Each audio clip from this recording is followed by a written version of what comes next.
Okay, hello everyone. Welcome back Hello to you. to You're to welcome. Coach's Corner. Indeed. Amen. God bless. And Um, hello and good night. uh, yeah, there you go. Steve, how many questions did you get about the Mr. Olympia? Sure. I knew there was going to be a lot. Honestly, I think I stopped counting at nine. Okay, so we'll run through as many as we can as quickly as we can. What about you, Marina? How many did you get? About the Olympia? Yeah. None. What's up, brother? None. Okay. Um, so you want to go one for one then, real quick, Steve, and we'll get these out of the way, What, for the Olympia? and we'll try to answer. Yeah. All right, go ahead. Shoot. So I got why didn't Wesley place higher? Visitors. Uh, I mean, from so I think it's important to note that neither one of us or none of us were there. So we're just going based off social media photos and video, right? So from what I saw, it's just his lower half, especially from the back. At least in my opinion. And he also didn't look as sharp as the Arnold. So I think they penalized him for that. Do I think they penalized him a little too harshly? Yes. Like to go down to eighth is pretty crazy in my opinion. But um It yeah, does, CJ. it's Actually, there's a lot of research on that too. That nicotine speeds up metabolism and supports performance, including cognitive function. But go ahead, Steve. Sorry. so does the Stairmaster. Yeah, indeed. But I can't do the Stat Master because I vape, so I'd be out of breath within 5 seconds. But that's because you vape. Fair enough. Go ahead. I just think his lower half just is not there. I think his legs are very narrow, more so from the back than the front. But I think that's just really what's holding him back. I think it's from the front too. I think he needs Yeah, to add. I think he needs to the lower body needs to match the upper body a little bit more so, yeah, for right? sure. Because we're talking about classic physique. We're talking about a division that really depends on symmetry, right? And when we're talking symmetry, we're talking upper to lower. We get there's more to symmetry than just that, but I think that's probably the most important aspect of symmetry is the upper to lower, For sure. and kind of the ratio of tissue between those two areas. So that's definitely I think part of it. And you're also talking about too a guy. I wonder where he's at against his weight cap relative to some of the other guys that are of the same height as him, which I have no idea. But I wonder how much more space he has to be able to fill out that frame. Because I do think that there's, again, obviously there's tissue that needs to be built in that lower body, but I think maybe there needs to be more overall tissue developed on a guy that tall, period. You know what I mean? To be able to fill out that frame a little bit more. But again, I wonder what his cap limit is and what his actual height is, or vice versa, maybe say what is his height, and then we can figure out his weight cap. So I guarantee you there's some room there for him to fill out. Um, but at Is the same time, he's 6'2", so he is yeah, over Division D. So 6'2", 232. yeah, that's what I was thinking. I Yeah, wonder what he two. was on stage. Oh God, I don't know. I don't even think Google. Yeah, I no, don't no, think that's what I'm saying. Google. We won't know. Google probably won't But at either. the end, probably not. But at the end of the day, I Oh, think the point I'm there is sorry. I'm sorry, Tim. It's 242 for the pros. there you go. So I bet you he has some room to fill out there. But I also think it's one of those things that I'm a Wesley Visser fan. I always was, always. I've talked about it on here before. I've talked to Steve and Matt about it before. I was always a fan of him, and I always think he gets a little bit of a lesser place than he deserved up to this point this year.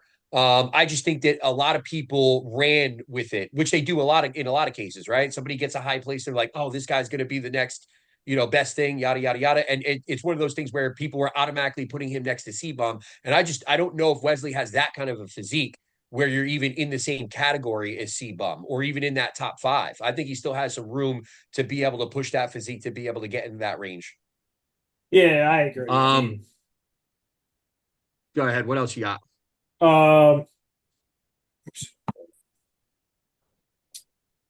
what were your thoughts on the top five for Open? I don't even know who the top five was off the top of my head.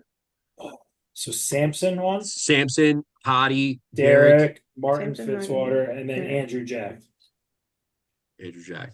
Yeah, I personally I had Samson winning. I thought Samson should have won last year. I talked about that plenty as well. Yeah. Um, And then I like the I, fact that Hottie got second. I love the fact that Derek got third. I think that Yeah, that's, to me, that's I great. I thought that even Martin could have been third.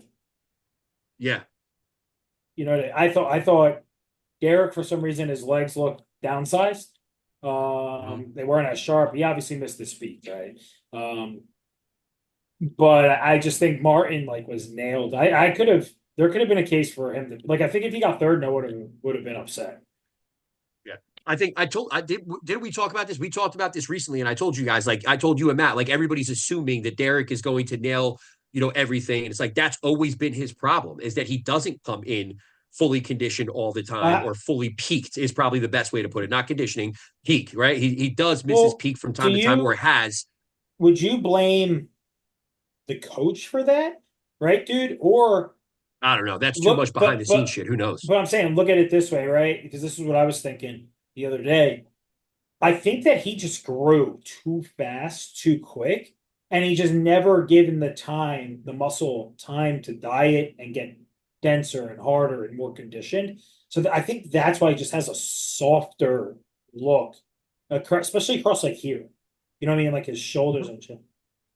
But see, my only argument against that is I feel like he's always had a little bit of a softer look. And I feel like the one time he nailed his look, or the two times maybe and I even think the one time that he won the 212, he wasn't as good as last year when he won the Olympia. But again, I've said it a million times, including immediately after last year's Olympia, that I didn't think that he was, deserving of being Mr. Olympia for multiple different reasons. But Right. even leading up to this year's show, I had said multiple times that like I just I don't trust that guy to come in 100% over and over and over again. Like I never saw him as this guy that was a threat to repeat over and over and over again, like some of the Olympians that we grew up with, or some of the Mr. Olympians that we grew up with.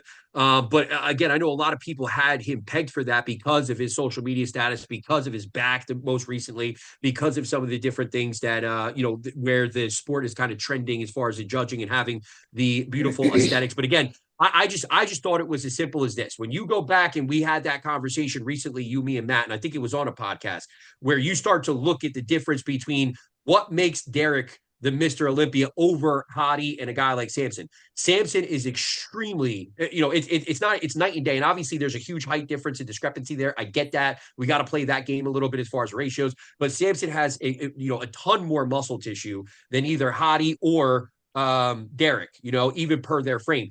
Hottie has more muscle tissue than Derek per a similar frame, right? Hottie's going to come in nailed 9 times out of 10. He comes in nailed as far as his conditioning, his peak is concerned, right? You can't say the same thing about Derek. Obviously, Samson needed to find a level of conditioning that was a little bit higher, and he's done that here. But again, at the end of the day, if all we're giving Derek over these other two guys is a beautiful waist, you know what I mean? Or the structure, it's like, how much are we really valuing structure in an open class bodybuilding? Like, dude, go to classic. Yeah. If that's what your main thing is, you know what I mean? Yeah. No, like, so sure. at the end of the day, I just feel like they got it right this time, and maybe they didn't get it as well last year. Yeah. No, I agree. Yeah, completely. But I don't have a problem with the top 5 otherwise. No, I don't either. What else you got? Do you think C-Bum's reign was assisted by weight restrictions in classic physique? No, I don't think anybody was beaten. No, I don't. To be honest with you, I don't even think it's close. I think the classic physique, to me, lost the guy that really drives that. Well, I think that's obvious, right? He drives the division clear as day. I think it's the whole sport at this point, Tim, with him. It's just insane. What he's done for the sport is absolutely crazy. 100%. But what I think I'm trying to say here, as far as classic physique is concerned, is like, again, I'm not trying to sound like anybody special, but I don't see the next guy in classic physique that I'm excited for. Yeah, that I'm excited for, to be able to, be, like you said, dominant, or just somebody that, when it comes to a guy like C-Bum, you can look at him and think like, God damn, dude, like, should he be in the open? Like, what would he do if he went into the open? Like, but yet he still fits all the classic criteria that's necessary for you. He's just so dominant and so demonstrative in the way that he's dominant. It's just like, who else? Like, what are we looking forward to? Fucking Ramon? Fucking Urs? Yeah, none of them do it for me, dude. I think with Bumstead, somebody made a good point I was listening to on YouTube actually yesterday, where if you notice after like the third title, like people like he just like didn't knew he wasn't going to lose. Like his demeanor when he walked out on stage was almost like Phil Heath. Like Yeah. I'm here to win. Like I don't give a fuck. Like you guys are just here to see who's getting a second place check. You know what I mean?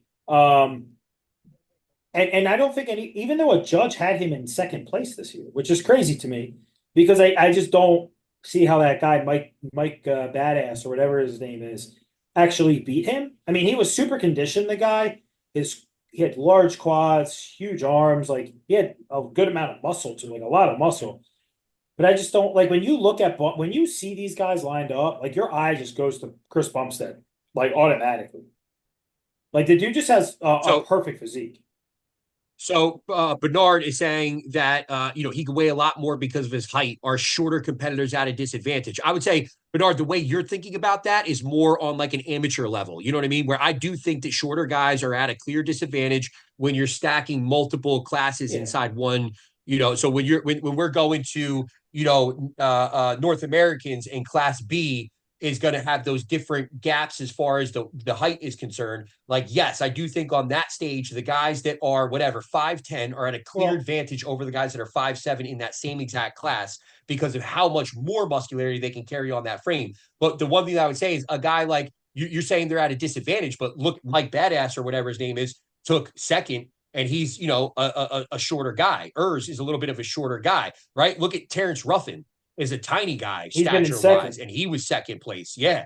And at like 170 pounds or something like that. So I don't think it's as much of an issue in Classic, but I would say he clearly has the ability to be able to show off a lot more muscularity, right, than somebody else. But again, you could flip that too and say a guy like Terrence Ruffin, right? He's openly admitted multiple times himself that he's so far away from his weight cap that even though he took second at the Mr. Olympia at one point, the bottom line is he's still got whatever it is, 10, 15 pounds to grow up to his weight cap. Like he could be that much more demonstrative by filling out, his weight for the cap as well. I disagree with Bernard because Bumstead had like 3 titles already before the weight cap was increased. Who did? Bumstead. He had like 3 titles. Yeah. Before the weight cap. I think the weight cap just allowed us to see a freakier version of him, but that motherfucker was not losing. Weight cap increase or not, he was not losing. Like there's just there's no shot. I just don't, unless like he got like food poisoning a day or two before, or like a virus or COVID or the flu. Like I just don't even see how, like, again, just opinion, right? Because that's all the sport is really. It's all subjective, but I just don't really know how he would lose, man. That guy, other than his arms, like his biceps, which you can clearly tell they were sight injected this year.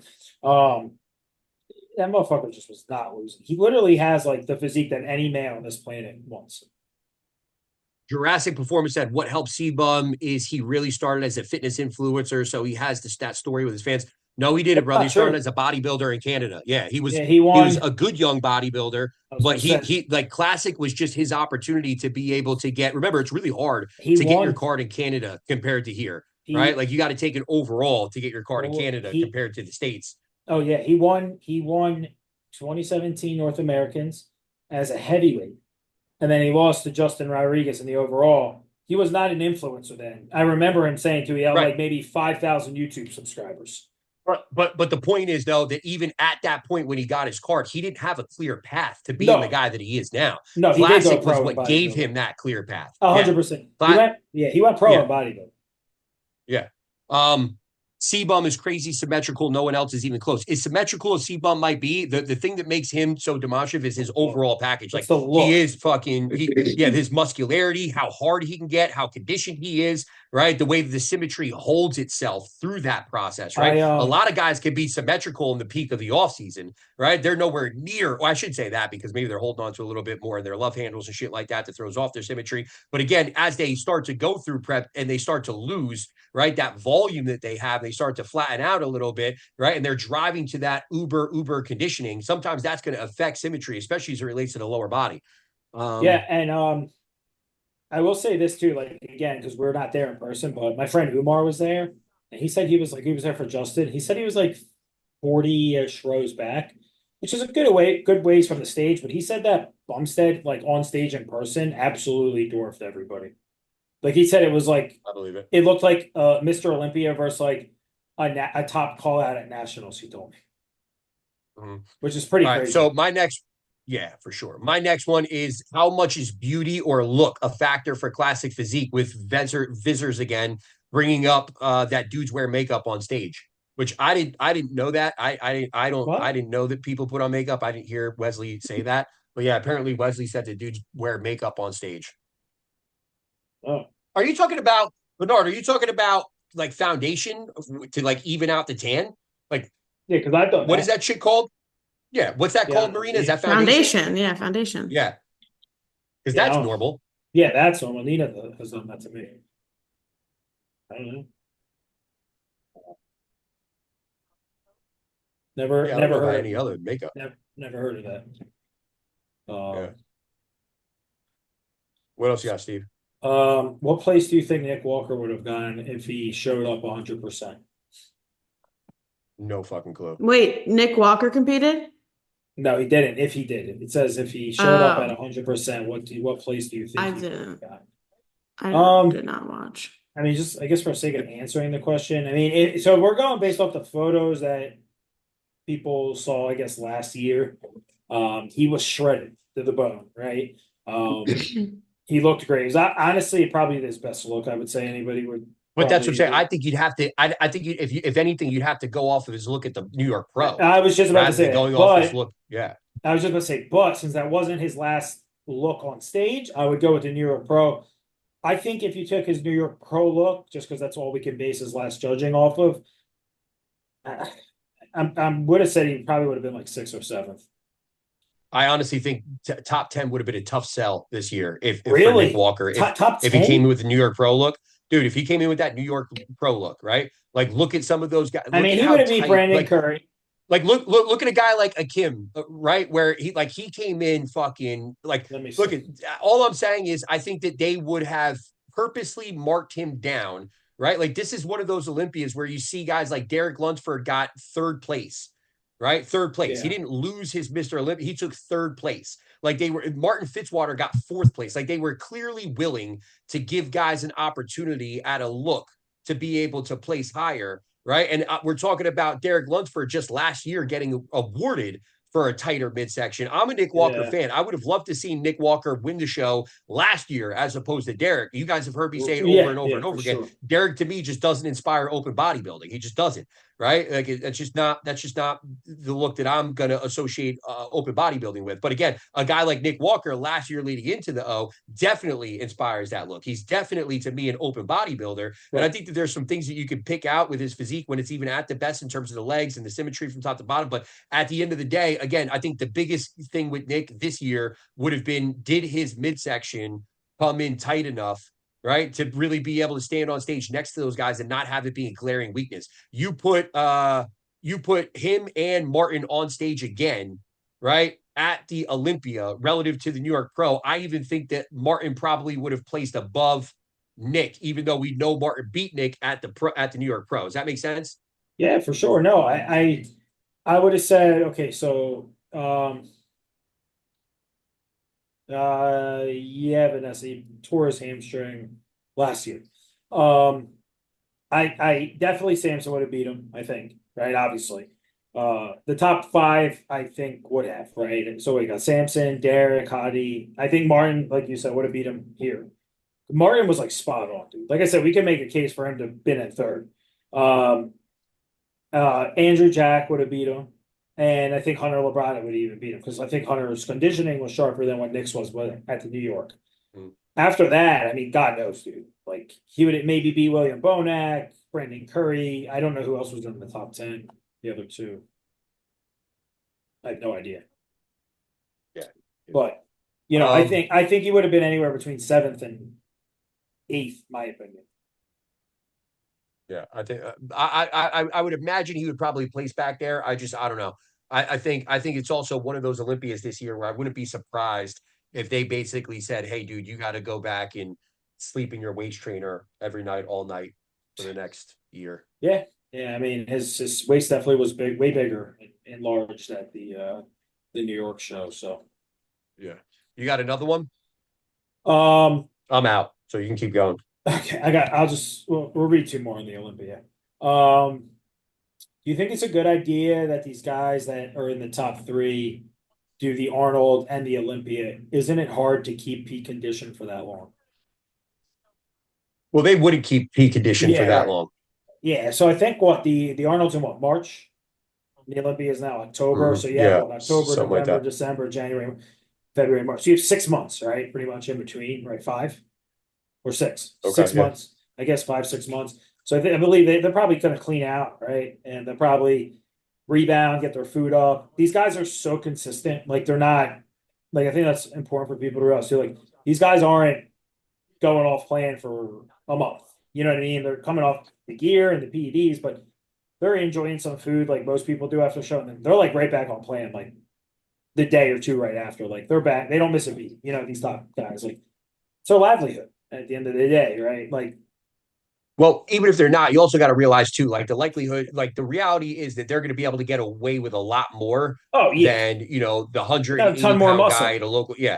A hundred Yeah, percent. So they're gonna be able to get away with a lot more for a lot longer. And then yeah, obviously they have access to a lot more supplements that are going to be able to help. And when I say a lot more supplements, like they're going to be on X amount of growth hormone that's also helping keeping them lean. They have yeah. a regimented lifestyle where they're getting legitimately paid to be able to do this shit on a day-to-day basis. And Yeah, then you always got to take into consideration two things that's a motivating factor here, right? The money, right, which is huge at both shows.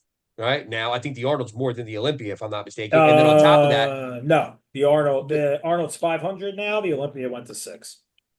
okay. So, but on top of that, the prestige of both shows allows you, 100%. even if you're, let's say you're getting sixth place at the Arnold.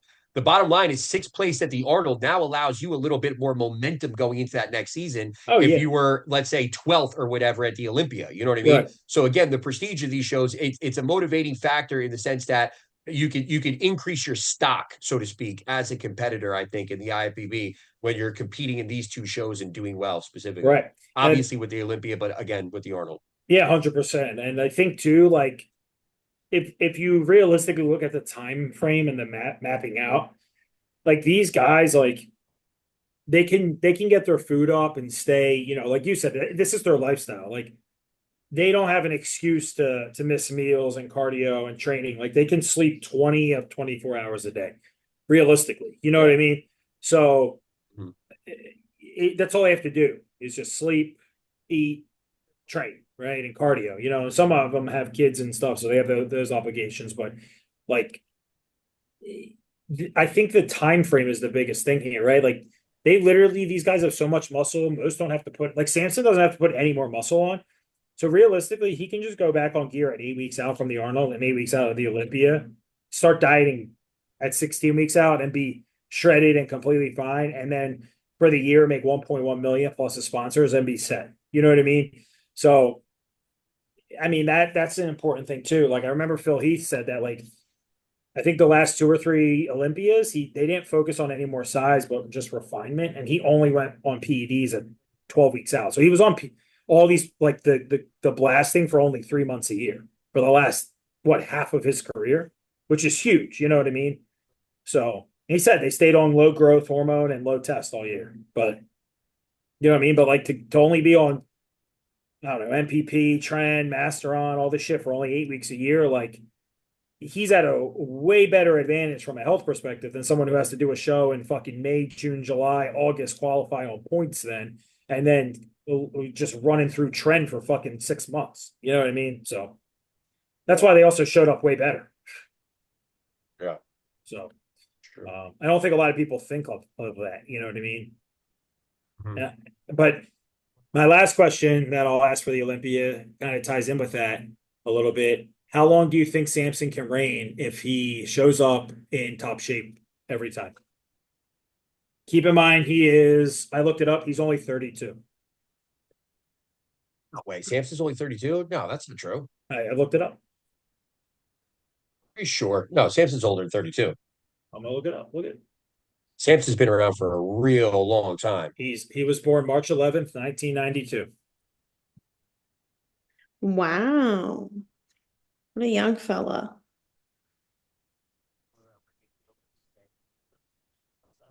Sure. That's on that. You got that on Wikipedia, right? I want that fact checked by somebody else. I'll look it up. I mean, it's on Generation Iron. Really? Yeah, bro.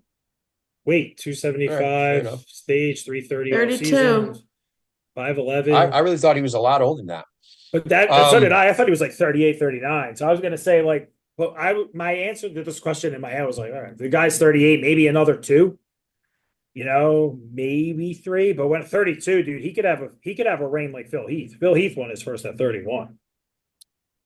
Yeah, to be honest with you, I just again, my opinion was last year he should have won the Mr. Olympia. You know what I Yeah, mean? Like I I didn't think agree. it was. Yeah, so I mean, you're not going to get anything out of me other than the fact that, like, honestly, I don't know who has that kind of muscularity, that kind of shape, And and height. like yeah, that's what, at the end of the day, you can bring up conditioning all you want, but like again, in my opinion, yeah, exactly. Like Mark just said, a next Ronnie Coleman tree. But he reminds me of Ronnie Coleman. Like at the end of the day, obviously, there's not like that. Like he reminds me of Ronnie Coleman in terms of all the shit that he has in his favor to consistently win. So I agree, and I agree with Mark too. Now, my rebuttal back to you guys, just for the sake of playing both sides here, would be hopefully he doesn't continue to actually grow and his stomach gets bigger. Then he's fucked. If he stays But he out, doesn't need to grow. that's what I'm saying. But look at what Phil Heath did. Phil Heath didn't need to, dude. If Phil Heath showed like up like he did in 2011, he would have literally gotten 8 or 9 in a row, and he was like 230 there. You know what I mean? From what I recall, like I don't care who the fuck it was showing up at 300 pounds. Phil Heath at that 2011 look was beating anybody, hands down. And he could have been outweighed by 50, 60 pounds. So I think if they don't focus on growing him and his wife, he'll be okay. Right? For sure. I think the thing that could benefit him a little bit is if you've watched any of Samson's stuff, like it looks like he has to eat next to nothing getting ready for a show. Like I think Milos at one point had him eating like one whole leg for meal one or some shit. Well, that's what the last question for the Olympia I had that I wrote down was, what do you think the difference was of why Samson showed up that much in better conditioning? And I listened to his interview he did. I think it was with RX Muscle or one of them after the show. And they asked him that. And he said that his wife, the last 3 weeks, the week before he did a show, I didn't know he did a show 2 weeks before the Olympia. I didn't know that. Did you? Yeah. That was fucking Overseas. crazy. I didn't know. Yeah, I had no idea. So, he said that his wife got his food down to like 1,700 calories, and he was doing an hour and 40 minutes on the stairs. Yeah. And he said that was the difference that got him there. He said now they know where he needs to push to and suffer and he said they'll just do it for probably double the time next year for the Arnold. Yeah, I think the only thing that worries me about Samson is the fact that, like, I don't know, is his wife and he the recipe for success, because they did it a long time together. I remember listening to, and I told you guys this before too, but like there used to be a podcast out of the UK that was Luke Sandow. It was Benji something or other. It was called the Game Over podcast. I remember. Yeah, it was all the UK guys that did the podcast, and they used to talk about Samson, right? This is probably like, I don't know, maybe like 4 or 5 years ago now, but they used to talk about Samson. They used to say like the guy's got all the genetics humanly possible to be able to be a great bodybuilder, but like he never ever came close to coming in condition. You go back and you look at some of his pictures from some of the shows he did, even before that whole COVID fiasco. Bro, he wasn't just soft. He looked like shit. He looked like he didn't know how to diet. He looked like he didn't know what the fuck he was doing, right? He looked like he was complete. So again, if they revert back to any of those bad habits, but obviously I'm sure they've learned enough here to where that's clearly not, that shouldn't be an issue. But again, that would be the biggest thing I think that would be standing in his way, is just making sure they have a recipe they can actually follow there. I just think it's pretty crazy his wife did that too. It's so fucking wild to me. Well, she was his original coach, I think. But dude, that's pretty crazy, bro. Like if I'm prepping and Nina's trying to tell me what to do, there's no shot I'm listening. Yeah, imagine that shit. There's no shot. All right, so we got regular questions now. Yeah, go ahead. What do you got? So my first one is thoughts on ashwagandha as a supplement. It's good for stress. Oh my God.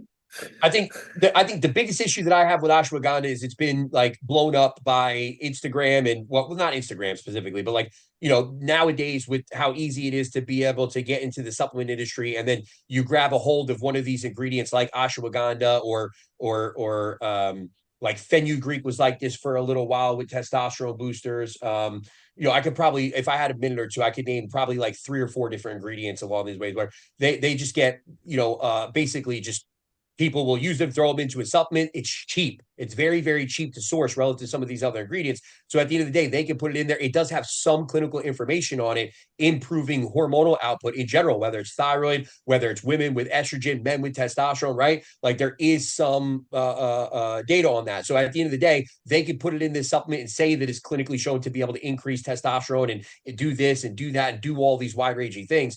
Where a lot of the research that we have on it, a lot of it is going to point back to the reality that it works through stress reduction. So it's only increasing these hormones through reducing stress. So again, but what are we trying to accomplish with the ashwagandha is what it comes down to. Like, are you looking at one of these shitty fucking testosterone boosting supplements that relies on ashwagandha, or a supplement that says that it's going to do something for your thyroid or your hormones or anything? Or are we just talking about the pure ingredient ashwagandha and how it can be applied to a day-to-day, to somebody's regimen day-to-day that's going to positively influence them? Again, to Steve's point, maybe it helps calm you down a little bit at night, get you a more relaxed state, get you ready for sleep. Maybe it's something you take during the day because you're a little bit more on edge. You need something to kind of get, carry you into more of a parasympathetic state at different times. Then it could be, hugely beneficial, and it's a really cheap and effective supplement on that level. So it could be great. But again, I think it's all dependent on what your expectations are around ashwagandha and have they been inflated based off of, today's supplement industry. I shouldn't say that. It's always been that way, but whatever. For sure. How many more you got? I just have testosterone or coffee. I don't even drink coffee, so I'm definitely giving up What? testosterone. What was the thing? Would you give up testosterone or coffee? Marina's definitely coffee. I'm definitely, I'm coffee all day long. I Fuck would give up testosterone. I don't coffee. need that shit. What? I would give up coffee. I'll just take some ashwagandha and I'll be good. I don't drink coffee, so I fucking love coffee. Wait, That would it be like that- coffee? Would it be like caffeine? They specifically Disgusting. said coffee because I think they know I love coffee. I think they were trying to play on Okay. me specifically. I would give Yeah. up coffee then. Coffee be a hard one for me. It really would. I don't need Be a all that hard one to coffee give up. breath, but I do I'm need t- all I'll, that I'll testosterone. take your testosterone shots. All right. Wait, can I go? Am I allowed to do my questions? Well, Oh, you have I'm questions? gonna hop off. I'm hopping off and like, wait. Everyone says dairy is bad for you, but old school guys built their physiques on milk. What do you think? If I have a gallon of milk, I feel like I'll bad is drink it for objective. 5 days. I fucking love some milk. I fucking love it. All right. I'm not saying I fucking don't me some love milk. it and it's not good. It's just I'm lactose intolerant, so if I drink it, I know get that's what I was down. gonna say. I love milk, but at the end of the day, all I would say is, fucking yeah. Again, it can you digest it well? And then even if you can digest it well, what are you Bloats the subbing? fuck out of you.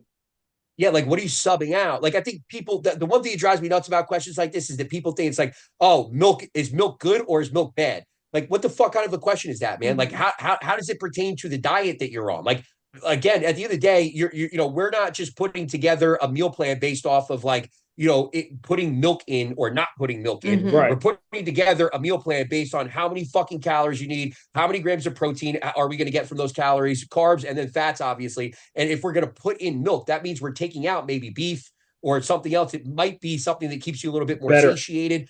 Something you actually have to sit there and chew, so it gives you a little bit like at the end of the day, I'm not saying milk is bad. I fucking love milk. I was the kid that grew up and would drink a glass of milk while I eat my pizza or like my spaghetti and meatballs. Like I'll drink milk with fucking anything and enjoy every drop of it. But again, it's just one of those things where it's like, let's put it into perspective. Like, how are we using this milk as it relates to your meal plan? You know what I mean? And that's really where I think that one needs to go. And then again, digestibility is a huge factor there too. And then I have any protein bars you guys recommend. I don't really have one that I recommend. So anyone that you guys I recommend? don't. I don't I'm either. sorry, Yeah. it could be more helpful there. Every protein bar I've ever eaten gives me fucking gas. I was gonna smells say like a I'm lot of- fucking. I'd rather not tried a eat than bunch. like eat a protein bar. Yeah, Yeah. I've tried a bunch, and I've had clients like tell me like, "Oh, I tried this, and it really upset my stomach, or bloated me, Yeah. or caused constipation." And I'd rather just honestly give a client like a shake, like just fucking have some whey isolate and like Yeah. some rice Keep it cakes simple. instead of fucking a bar. Just keep it very simple. If I have 1 gram of sugar alcohol, I will immediately shit Yeah, it's myself. disgusting. I was gonna say. All right, that. go ahead. Yeah, Go ahead, Marina, what do you all got? I'll save my questions then for next week. Well, we got still 10 minutes. I'm just trying to, like, you know what I mean? I'm going fast here, guys. I'm moving it along, you Mine know? are all quick. So Vasi asked, what type of client do you enjoy working with more, lifestyle or competitors? One that listens. I competitors kind of fix my like own fix for competing because I just love it. I love that process. I love to see when somebody actually listens, follows, and is committed to it, like the changes, especially like those last 4 to 6 weeks. Like I get excited to see the check-ins. Like everyone who just did Big Cat, like Brandon and Gabby doing Easterns now, like it's very exciting to me to know, like, fuck, okay, I added food. I can't wait to see like the changes. Or we dropped food, we upped cardio, like you know this person's gonna look fucking nuts in 2 to 3 weeks. Like, so that stuff to me is awesome in that regard. It's a lot more work coaching a competitor, especially in prep, because you're getting 3 to 4 or 5, like you guys know, you're getting like anywhere between like 2 to 5 check-ins a week, right? Especially as the show gets closer, but it's still enjoyable, the process nonetheless. And then lifestyle, it's really anybody who's just gonna listen. Like you're allowed to fuck up, you're gonna fuck up. We're humans, we all do it. I tell people all the time, like, I want you to mess up once in a while, like, because that's where you learn. You know what I mean? Like, you don't learn when you're always hitting everything to a T. And I'm sure we've had people who do mess up frequently, and you use that as coaching points and learning points, right? And there's some people who are literally just bang on all the time. But I enjoy both as long as somebody's committed to the process and listens and is actually there to get better. I personally, I feel like I can't even choose because I mean the majority of my clients are lifestyle, but I just think it's just such a different approach, a different way that I speak to that person, a different like I wouldn't even say a different level that I hold them to, just a completely different standard, a competitor versus, a lifestyle client. And I'm also impacting their lives differently. Like I feel like I do so much more with a lifestyle client and I get so much more out of working with a lifestyle client versus a competitor, but a competitor is just more fun to me. So I don't know. I just can't Yeah. compare the two. I honestly cannot pick. Yeah, I think for me, it's definitely bodybuilding. That's how I got into this. It's one of those things where I love winning, period. So if I'm winning with a lifestyle client, like Vasty's blood work that we got back, that was 100% on point where it needed to be. Like, I love wins no matter where they're coming from and no matter how we get them. That's my dopamine hit. But like at the end of the day, the one thing I would say about bodybuilders, there's another level of strategy that's involved. There's another level of it's like you guys know I'm an anxious fucking wreck sometimes, especially as it relates to being around the show. But it's like there's still that excitement that's kind of like attached to that anxiety. Yeah, there's that excitement that's attached to that anxiety where it's like Steve and I have talked about this privately, but there's always the opportunity to hit a grand slam. You know what I mean? With a prep client, where it's like we're going to put this thing in play. It's going to take us whatever the next X amount of weeks, or even like 5 days out from a show, we're going to do this, this, and this. And is it going to fucking hit right at this particular time? And it's so much more strategy and so much more like you have to be on top of this and so much more like AJ Sims helped me with a peak this year with one of my clients. And I was telling somebody, I forget, I think I was telling you, Steve. Yeah. But he was basically telling me like that I need to fucking track every weight that this client has after every single time they take a piss. Right. Like I need to have a step on a scale and like literally put it in an Excel sheet. And like, it's like stuff like that. I didn't do that. I'll be 100% on it, but I didn't do that. We didn't decide to go to that extent. But the point is like having the ability to be able to manage something to that extent over a period of time and be able to see it play out in real life is fucking exciting to me. I agree. That's how I was with what's his name's peak, Brandon. It's like with the fats and stuff. I was like, fuck, I hope this works. It's the first time I've ever had to do this with a client, with someone this much muscle. And then when it started working and I saw him like Friday and then Friday night and then Saturday morning, I was like, oh, this is fucking great. Yeah, it's exciting. Yeah. What else you got? All right, what else you got, Marina? What got you into bodybuilding and what got you into coaching? I feel like we've answered this 1,000 million times, so let's make it short. What got me into bodybuilding was I was bullied. Really, honestly, the gym did save my life. I can wholeheartedly say that. And then what got me into coaching was I was being pressed by a few people, specifically my coach, to start doing it. Wasn't too fun and happy with the career path and the job I had at the time. And I wanted to get into coaching, just lacked a lot of self-confidence. So I kind of took a leap, started making ads like I was going to take like 3 to 5 people on for free, and here I am.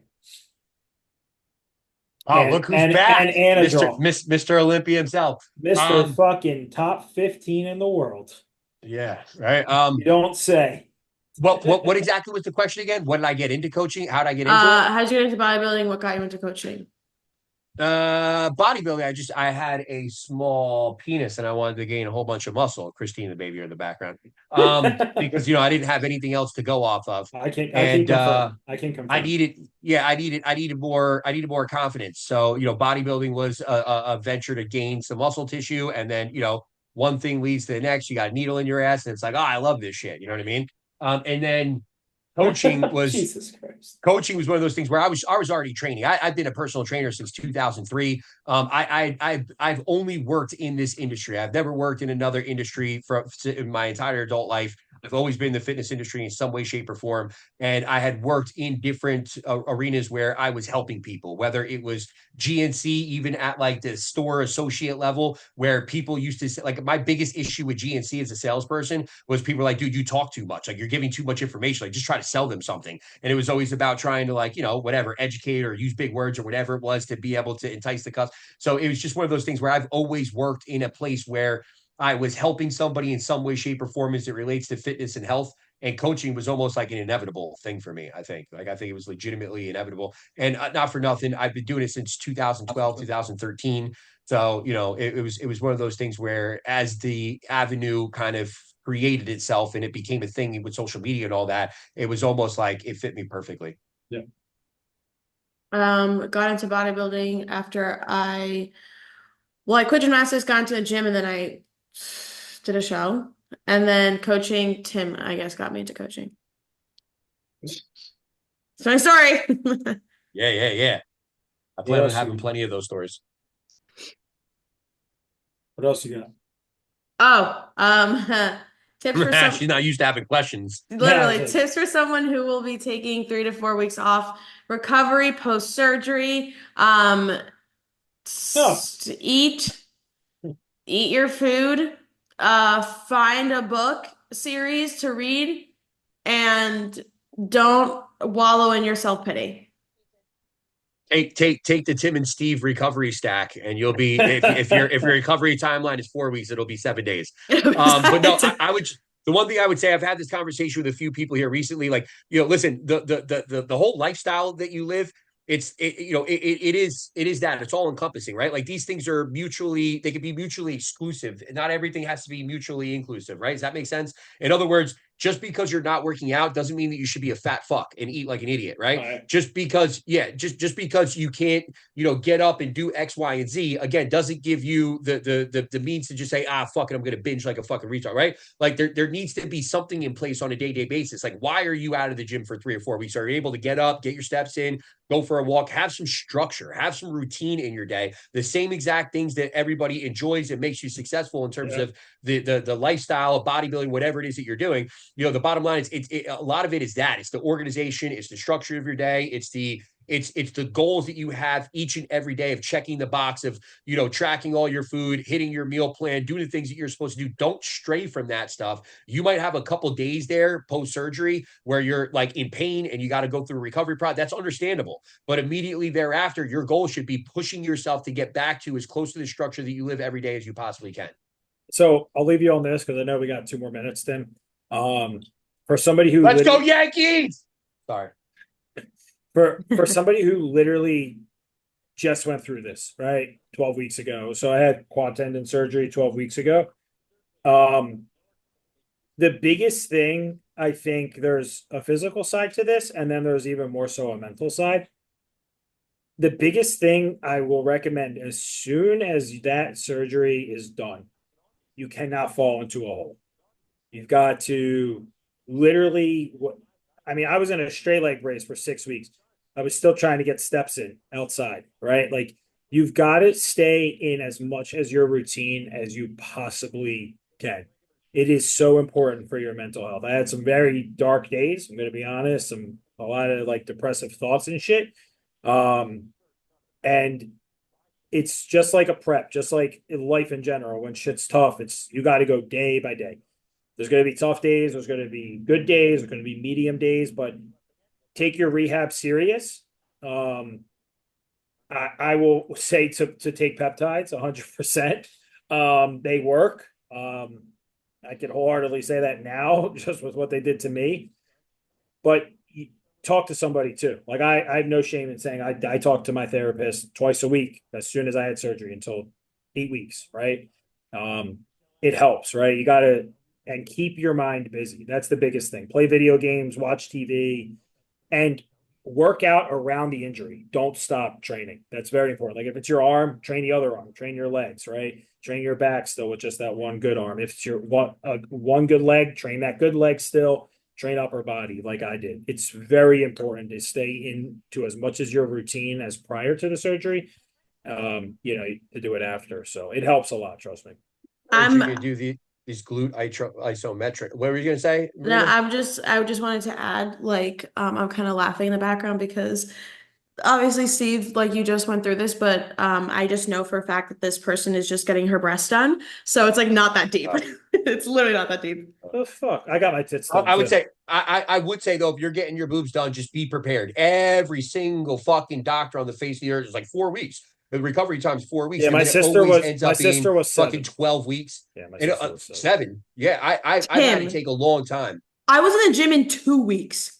Tim, Doing how upper long body. did you- Training. Yes, No how long way. did you Yes, take? I was. Absolutely not. Yes, I'm gonna I go was. back and look at check-ins. Go back. But I 100%. I can think of people off the top of my head right Oh, now yeah, where because they went back to but- the gym too soon, and she ended up having to have a second surgery because she went back too soon. Well, yeah, but I Should've- think that's also just the old school way of doing recovery, whereas my doctor didn't give me any drugs or anything. She had me moving every hour, hands overhead, post-surgery. So blood flow was continuously going. I was good within 2 weeks. And I was taking 0 drugs, like at all, like not even Rita's the biggest ibuprofen. crybaby on the face of the earth. If I- anybody believes a word out of her I mouth, she was am not crying a like a fucking crybaby. baby for fucking 4 weeks, all right? I was Minimum- not a minimum crybaby. 4 No, weeks. it was Somebody it get was- her mom on the phone right now. All right. You're probably not wrong. I follow her mom on Instagram. I'll message her. Yeah.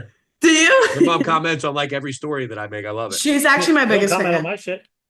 Yeah, all she does is like wow or sends like an emoji smiley face or something like Yeah, she's the best. She's the best. that. All right, we good? I want to go eat some fucking cheese and crackers. What time's the game start? Go. Huh? What time's the game start? It doesn't start until 7:38, but I want to get settled, man. I want to get all my shit. I need to get a Diet There. Coke out. I need to get Oh. my laptop set up because Silver I can? gotta Silver if I can? don't finish Riley's training plan soon, he's gonna leave me for fucking you or some other coach. I won't I haven't even gotten give his new it. Don't training plan worry. done for the If he offseason if he if he reaches out to me, I just won't give him any training. Fuck it. No training. Be like, I don't do that, bro. Sorry. We'll swap clients. I'll give you Riley, you give me the 20-year-old that wants to take all the gear, and I'll just fucking start shoving it in his face. I'll make a new Riley. Oh God, dude, I forgot about that. Thanks for Make a reminding new me. Riley. Yeah. All right. All I right, love you guys. I'll talk to you guys later. I'm out of Bye. here. Bye.